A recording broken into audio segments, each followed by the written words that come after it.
দিত্যার মা, দিত্যার মার মা, আমরা তিনজনে মিলে চললাম কোথায়? যাচ্ছি বাগডোগরা এয়ারপোর্ট। মা ওদেরকে ছাড়তে যাচ্ছে। বেশ অনেক দিন আসামে কাটালাম, তারপর ফিরে যাচ্ছি দিল্লিতে। শুরুতে মাকে বেশ বারণ করছিলাম, একাই চলে যেতে পারবো, এতটা রাস্তা তোমায় যেতে হবে না, ফিরতে ফিরতে অনেক রাত হয়ে যাবে, বেকার টায়ার্ড হবে, ঠিক চলে যেতে পারবো। তো মার মনটা মানলো না, বললো না আমি দিয়ে আসবো, মানে যত দূর অবধি এগিয়ে দিয়ে আসা যায় তত দূর অবধি যাবো। বাট থ্যাঙ্কস টু গড কি মা সাথে গেছিল। সত্যিই আমি রাস্তায় অসুস্থ হয়ে পড়েছিলাম, মানে গাড়িতে উঠলে আমি নর্মালি অসুস্থ হয়েই পড়ি, মানে একটু ভমিটিংয়ের প্রবলেম হয়। তো যাই হোক, সেই হিসাবে আমি ভীষণ ক্লান্ত হয়ে পড়ি এবং মা দিত্যাকে সামলায় এবং আমাকেও সামলে নেয়। আর আমাদের সাথে যাচ্ছে গোপু। গোপুরও প্রথম ফ্লাইট, আমার দিত্যারও প্রথম ফ্লাইট হবে এটা। তো আমি তো ভীষণ এক্সাইটেড, একটু ভয়ও পাচ্ছি, একা একা এতটা দূরের রাস্তা ট্রাভেল করব, সাথে গপু আছে, সাথে দিত্যা আছে। আমরা পৌঁছে গেলাম বাগডোগরা। এখন মাকে টাটা। আর প্রতিবারের মতন মা এবারেও আমাকে টাটা বলতে গিয়ে কেঁদেই ফেললো। আর তখন মনে হয় যে হ্যাঁ, সত্যি মেয়েদের একবার নয় বারবার বিদায়ী হয়। যাই হোক, এই কঠিন সত্যটা মেনে নিয়েও এগিয়ে চলতে হবে। এয়ারপোর্ট পৌঁছানোর আগেই মা আমাকে বলেছিল খাওয়া দাওয়াটা করে নিতে, বাইরেই লাঞ্চটা করে ফেলতে, যাতে করে মা দিত্যাকে রাখতে পারে আর আমি নিশ্চিন্তে খেতে পারি। তো হ্যাঁ, সেটাই করেছিলাম আমরা, বাট সেটার কোনো ক্লিপস নিতে পারিনি, যেহেতু আমি খুব একটা সুস্থ ছিলাম না, তাই খুব বেশি ভিডিও নেই গাড়িতে।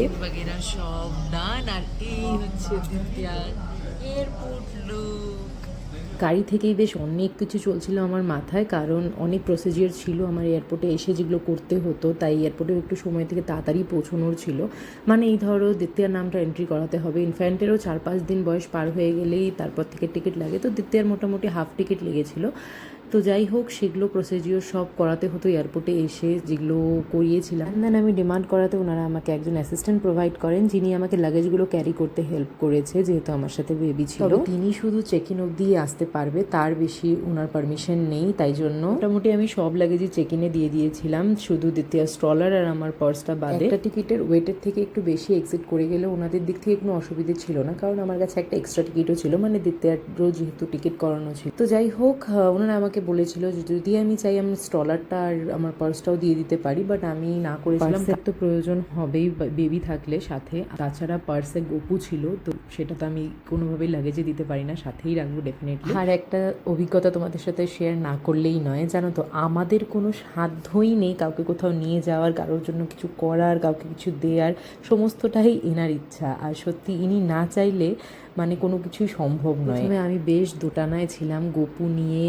দিত্যাকে নিয়ে একা একা এতটা রাস্তা যেতে পারবো কি পারবো না। তবে একবারও ভাবিনি যে গপুকে নিয়ে যাওয়ার সাধ্য কি আদৌ আমার আছে, উল্টে উনি আমাদের সাথে যাচ্ছেন বলেই হয়তো আমরা সেফলি বাড়ি অবধি পৌঁছতে পারবো। ব্লগটা পুরোটা দেখতে থাকো, তাহলে তোমরা বুঝতে পারবে কেন আমি এই কথাগুলো বলছি। মোটামুটি সমস্ত প্রসিজিওর তোমাদের সাথে শেয়ার করে দিলাম, যদি কখনো কারোর বেবি নিয়ে ট্রাভেল করার আগে একটু হেল্প হয়ে যায়। আমরা গেছিলাম একটু ফিডিং রুমে, দিত্যাকে একটু ফিড করিয়ে ওর ডাইপার চেঞ্জ করে ওর ড্রেসটাও চেঞ্জ করে দিলাম। এই হোক, দিত্যার প্রথম বোর্ডিং পাস দেখে আমি তো ভীষণ এক্সাইটেড, আর রেড কালারের হওয়াতে দিত্যাও ভীষণ এক্সাইটেড হয়ে পড়ে। আমি খালি মনে করছিলাম ফ্লাইট অব্দি উঠতে দে বাবা, তারপর তুই ছিঁড়ে ফেল, খেয়ে ফেল, আর কিছু প্রবলেম নেই। প্রেগনেন্সির সময় আমি একা ট্রাভেল করেছিলাম দিল্লি টু রূপসী। তো ওটা একটা আলাদা রকম এক্সপিরিয়েন্স ছিল, যেটা তোমাদের সাথে শেয়ার করেছি। এবার ইনফ্যান্ট নিয়ে 8 মাসের বাচ্চা নিয়ে একা ট্রাভেল করার নতুন একটা অন্যরকম অভিজ্ঞতা, যেটাও তোমাদের সাথে শেয়ার করছি। জানি না কতটুকু ক্লিপস নিতে পারছি, বাট চেষ্টা করবো শেয়ার করার।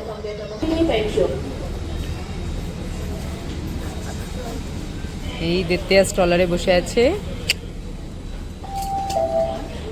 Good evening, ladies and gentlemen. Special announcement: the boarding of this flight SG904 to Delhi. তো আমাদের বোর্ডিং শুরু হয়ে গেছে, বাট আমি আর দিত্যা তো লাইনে দাঁড়াইনি, আমাদেরকে আলাদা করে দাঁড় করিয়েছে। যে দিত্যা আছে আমার সাথে, তাই জন্য স্পেশাল ট্রিটমেন্ট। এই বড় লাইনটা দেখতে পাচ্ছ, এইটা আমাদেরকে ধরতে হয়নি, আমরা আলাদা দাঁড়িয়ে আছি। আমাদেরকে আগে ওঠাবে, মানে ফার্স্ট প্রায়োরিটি দিচ্ছে বাচ্চার মায়েদের বা এজেড মানুষদের। তো আমি ছিলাম প্রথমে, তারপর পেছনে আরও একজন আসলো। তো আমরা এই ফার্স্ট প্রায়োরিটি পাবো, যেহেতু আমাদের সাথে বেবি আছে। তার মধ্যে এরম দুরন্ত টাইপের বেবি থাকলে তারই দিতে হবে বেবিটা। তো এখন 6:35 আমাদের ফ্লাইট ডিপার্চার। মোটামুটি 9টা 9:30টার মধ্যে নেমে যাব দিল্লি। আমরা বসে গেছি বাসে, মানে যখন গেট খুলেছে বাসের সবাই মোটামুটি দৌড়ায় না ঢোকার জন্য, সকলকে দাঁড় করিয়ে আমাদেরকে প্রায় সেলিব্রিটি ট্রিটমেন্ট দিয়ে আগে আগে উঠিয়ে দিল। মানে তাড়াতাড়ি করে দরজা খুলে তাড়াতাড়ি করে স্টলার ঢুকিয়ে তাড়াতাড়ি আমাদেরকে উঠিয়ে দিল। দিত্যার জন্য আমি পুরো সেলিব্রিটি ট্রিটমেন্ট পাচ্ছি। দিত্যা এখানে চার্জার খাচ্ছে, হে ভগবান এই বাচ্চা। আর বোর্ডিং হয়ে গেছে আর আমরা উইন্ডো সিট। তো দিত্যা এখানে গোপু ভাইকে নিয়ে বসে আছে, এই যে এটুকু বুড়ি দিত্যু, দুই ভাই বোন এখানে বসে আছে। টুকু টেক অফ করার সাথে সাথে দিত্যা ঘুমিয়ে পড়েছে, আর ল্যান্ড করার পর উঠেছে পুরো টানা 2.5 ঘন্টা মোটামুটি একটা ভালো ঘুম দিয়ে উঠেছে। আর যেটা তোমাদেরকে তখন বলছিলাম যে কাউকে কিছু করার সাধ্য সত্যি আমাদের নেই।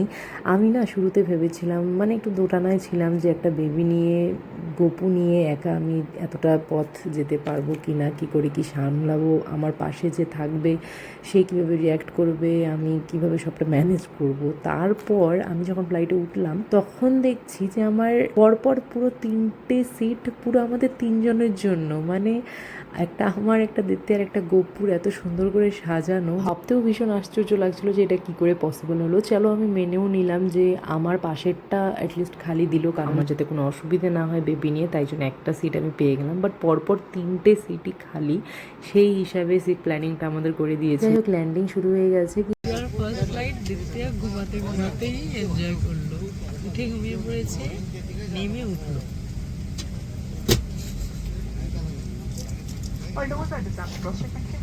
বেবি নিয়ে ট্রাভেল করছি, তাই জন্য একজন করে অ্যাসিস্ট্যান্ট পাচ্ছি, মতলব বলতে হয়, বললে পরেই দেয় ওনারা। হ্যাঁ, মানে ব্যাগ ট্যাগ যদি নিতে হয় বা কোনো রকম হেল্প যদি দরকার হয় সেই জন্য। ব্যাগটা ওই দাদাই নিয়ে যাচ্ছে, আর আমি এই যে আসল ব্যাগেজ ক্যারি করছি। আর আমাদের স্টলারটাও ওখানে বেল্টেই পাবো, ততক্ষণ অবধি গুটি আমার কোলে। আমি সবার লাস্টে বেরোলাম, মানে আমরা সবার লাস্টে বেরোলাম, কারণ আমাদের কিছু কাজ ছিল, আমাদের কিছু ফটোজ নেওয়ার ছিল ক্যাপ্টেনের সাথে, তারপর হচ্ছে কেভিন ক্রুজদের সাথে। আমি একটা সার্টিফিকেট ইস্যু করে বানিয়ে এনেছিলাম, সেটাতে কেভিন ক্রু এবং পাইলট দুজনেরই সাইন নিয়েছি, আর ওনাদের দুজনের সাথেই ফটো সেশন চলেছে এতক্ষণ, তাই জন্য আমাদের একটু টাইম লেগে গেল বেরোতে। আমি জাস্ট ওনাদেরকে বলেছি this is our first flight and I just want to make it memorable. তো তারপর বাকি ওনারাই আমাকে যেতেই বলেছে, হ্যাঁ তুমি কি সার্টিফিকেট এনেছো দাও, আমরা করে দিচ্ছি। তারপর ফ্লাইট টেক অফ হওয়ার পরেই ওনারা চেয়েই সেটা করে দিয়েছে, এবং তারপর লাস্টে ফটোর কথা ওনারাই বলেছে। এই আমাদের লাগেজ, এই আমাদের দিত্যাবড়ি। এখন আমরা খুঁজবো দিত্যাবড়ির পাপা কোথায় আছে। দিত্যাবড়ির পাপা কোথায় আছে?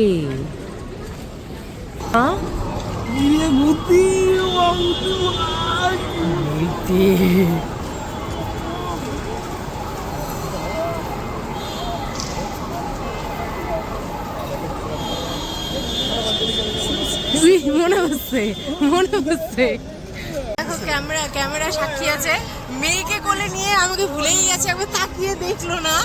হ্যাঁ ক্যামেরা সাক্ষী আছে। না না, আমি আগে থেকেই দেখতেছিলাম, আমি তো ক্যামেরা ভিডিও করতেছিলাম। তাই? হ্যাঁ, সত্যিই ও অধীর আগ্রহে বসেছিল, আর সেজন্যই আমরা ওকে খুঁজছিলাম যখন ও অলরেডি আমাদের দেখে ভিডিও করছিল। যাই হোক, ভিডিওটা তোমাদের কেমন লাগলো কমেন্টে জানিও। অন্য কোনো ভিডিওতে। ভালো থেকো সবাই, আজ আসি, টাটা।